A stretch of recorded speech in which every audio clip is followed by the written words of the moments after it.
नंदिनी को अभी ही एक बेटी हुई थी, लेकिन बच्चा होने के बाद भी नंदिनी को उसके ससुराल में जरा भी आराम नहीं मिलता। ऐसे ही एक दिन नंदिनी अपनी बेटी को संभाल रही थी, तभी उसकी सास कुंती उसे आवाज लगाती है। बहू, ए बहू, कहाँ रह गई? आज मुझे सुबह की चाय मिलेगी या नहीं मिलेगी?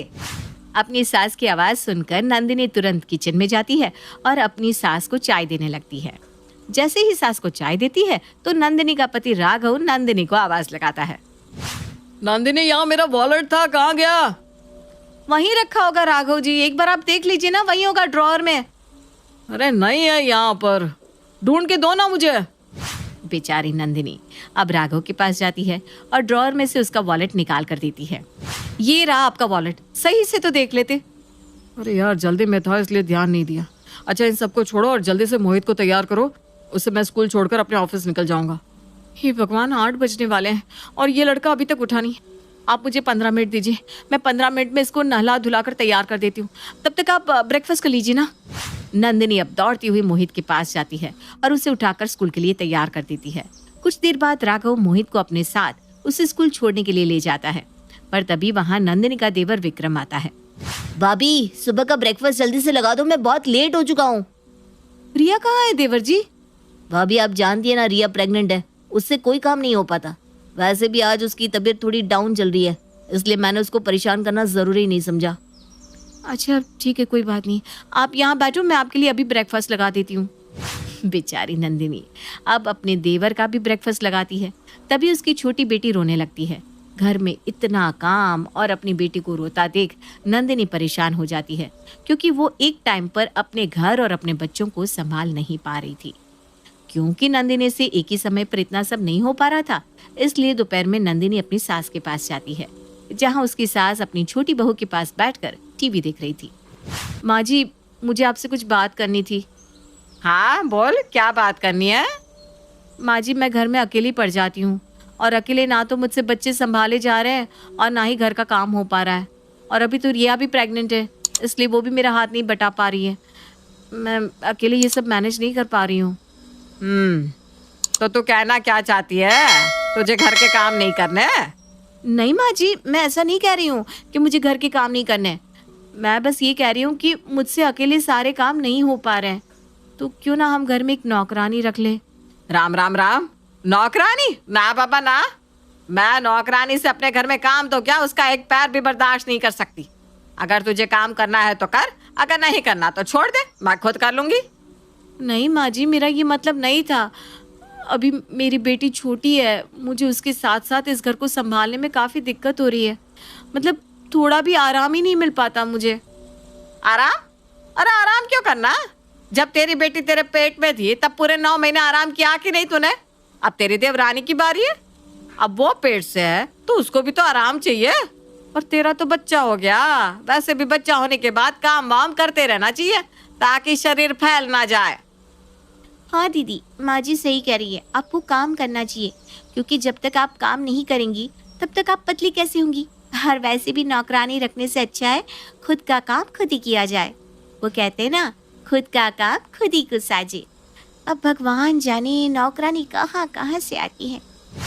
रिया और कुंती की बात से साफ पता चल रहा था कि नंदिनी को आराम नहीं मिलने वाला, इसलिए नंदिनी उनके सामने कुछ नहीं बोलती और चुपचाप वहां से अपने कमरे में चली जाती है।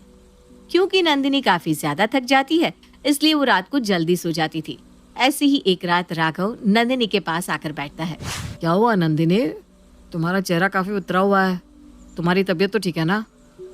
हाँ तबीयत तो ठीक है मेरी, लेकिन बहुत थक जाती हूँ। मुझे खुद के लिए ज़रा सा भी समय नहीं मिल पा रहा है राघव जी। मैंने माँ से नौकरानी रखने की बात कही तो उन्होंने साफ मना कर दिया। आप तो मेरी बात सुनिए, मतलब मैं चाहती हूँ कि कोई समझे ना समझे, लेकिन आप तो मुझे समझिए। मैं खुद को ज़रा भी समय नहीं दे पा रही हूँ। बच्चा, घर, परिवार, इन सब में उलझ कर रह गई हूँ। बहुत थक जाती हूँ राघव जी। प्लीज़ माँ जी से बात कीजिए ना इस घर में नौकरानी रखने के लिए। नंदिनी, तुम्हें पता है ना, इस घर में सिर्फ माँ की चलती है। मैं जानती हूँ राघव जी, लेकिन आप भी तो इस घर के बड़े बेटे हैं। अगर आप माँ जी से बात करेंगे तो वो आपकी ज़रूर सुनेगी। एक बार आप मेरे लिए बात तो कीजिए। नहीं नंदिनी, मैं माँ से बात नहीं कर सकता, क्योंकि तुम जानती हो माँ किसी की नहीं सुनेगी।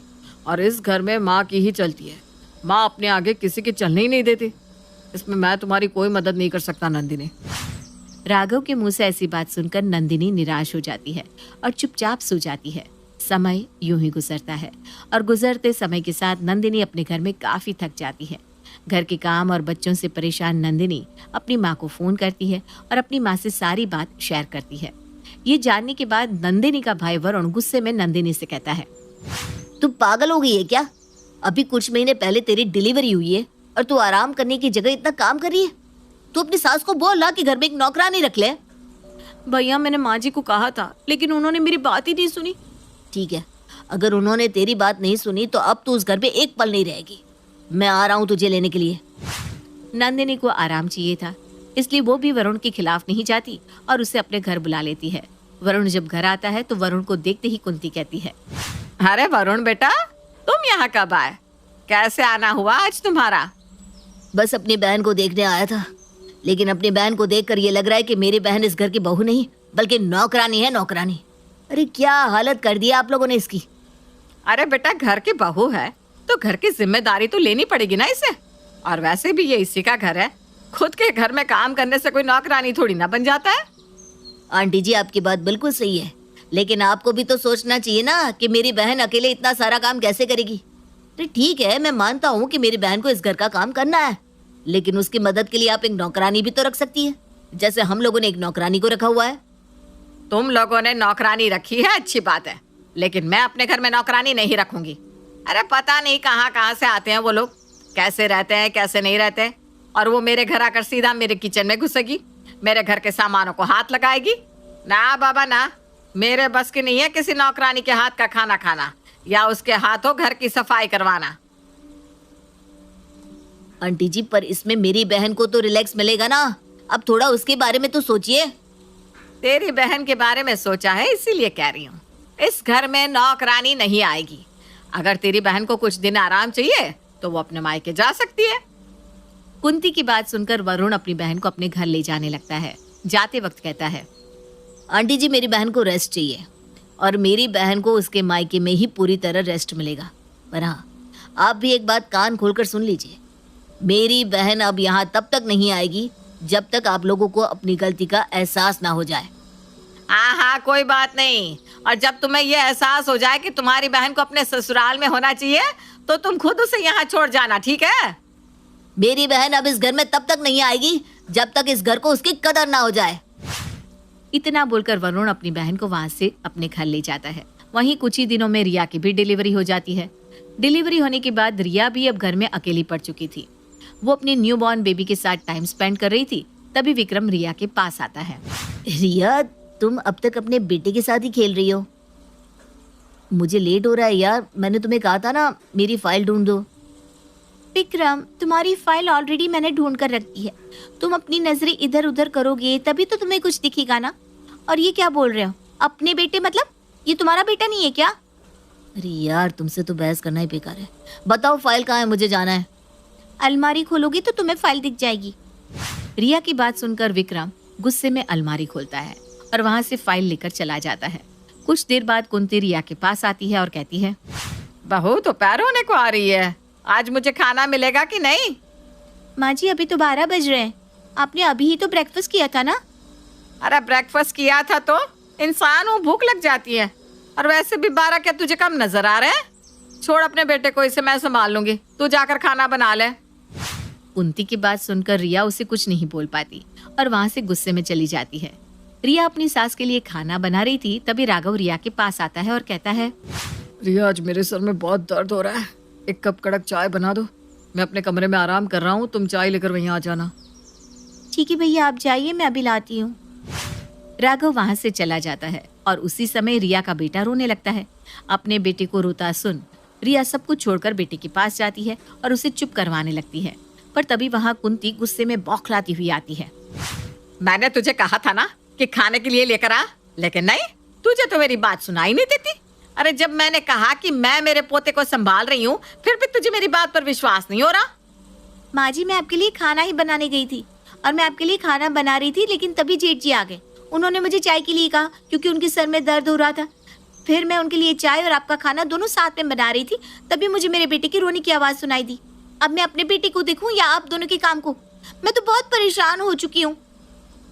दीदी सही कहती थी, इस घर में एक नौकरानी का होना बहुत ज़रूरी है। अच्छा, तो अब तुझे जेठानी की याद आ रही है?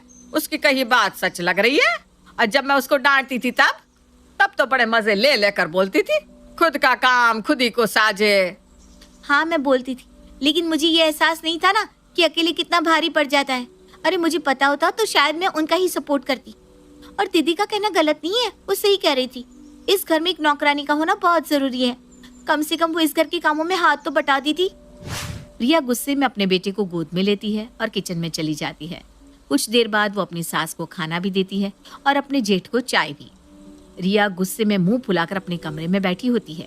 शाम को जब विक्रम आता है तो रिया विक्रम से कहती है, विक्रम, इस घर में एक नौकरानी का होना बहुत ज़रूरी है। नंदिनी दीदी बिल्कुल सही कहती थी, अकेले घर को संभाल पाना बहुत मुश्किल है। मेरे पास तो सिर्फ एक बच्चा है, लेकिन उनके पास तो दो बच्चे थे। ऊपर से वो इस घर को इतने अच्छे से मैनेज करती थी। देखो विक्रम, मुझसे अकेले काम नहीं होता, मैं बहुत थक जाती हूँ।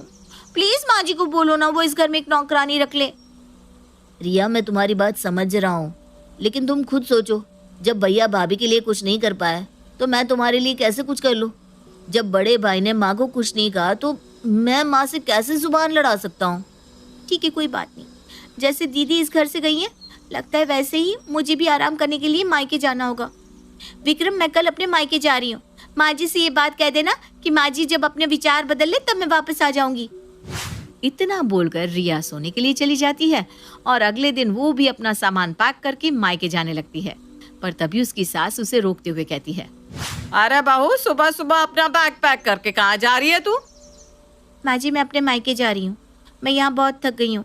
मैं ना तो खुद को समय दे पाती हूँ, ना ही विक्रम जी को, और ना ही अपने बच्चे के लिए समय निकाल पाती हूँ।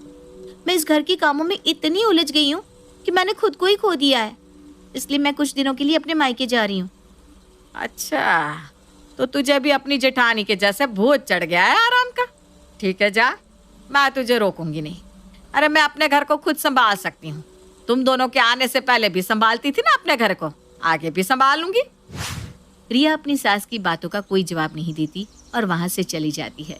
समय गुजरता है और गुजरते समय के साथ कुंती अपने घर को अकेले संभालने लगती है।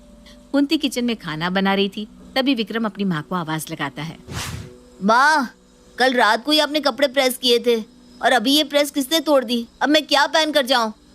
अरे तो क्या हो गया, कोई और कपड़े पहन ले। जरूरी है क्या यही पहनना है तुझे?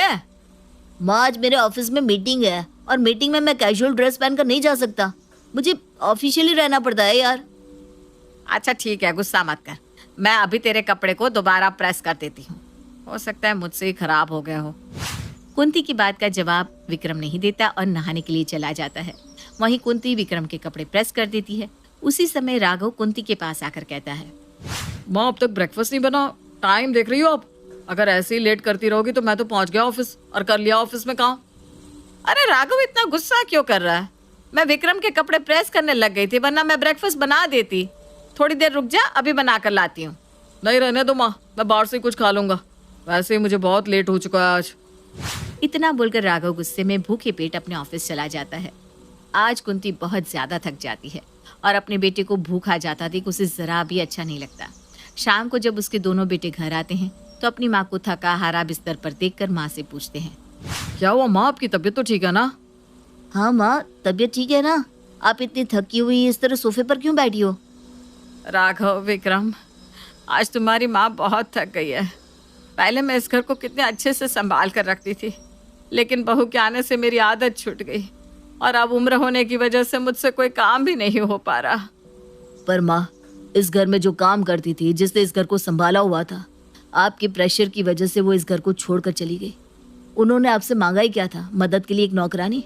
अगर आप मदद के लिए एक नौकरानी रख देती तो शायद ना तो आज नंदिनी जाती और ना ही रिया। भैया बिल्कुल सही कह रहे हैं माँ, आप तो बस हम दोनों में ही उलझ गई। जरा सोचो, उनके पास तो उनका बच्चा भी था, हम भी थे, आप भी थे, और इस घर की जिम्मेदारी भी थी। वो लोग किस तरह मैनेज करती होंगी? तुम दोनों सही कह रहे हो बेटा। आज मुझे एहसास हो रहा है कि मेरी बहू को कितनी दिक्कतों का सामना करना पड़ता होगा और वो क्यों गुस्से में यहाँ से चली गई। पर कोई बात नहीं, अगर मेरी दोनों बहुएं मेरी वजह से इस घर को छोड़कर गई हैं तो मैं भी उन दोनों को दोबारा इस घर में लेकर आऊंगी। इतना बोलकर कुंती अपनी बड़ी बहू नंदिनी के घर जाती है और उससे माफी मांगकर उसे घर ले आती है। और ठीक वैसा ही वो रिया के साथ भी करती है। अपनी सास को माफी मांगता देख कुंती की दोनों बहू उसे माफ कर देती है और एक बार फिर वो तीनों मिलकर घर को संभालती है।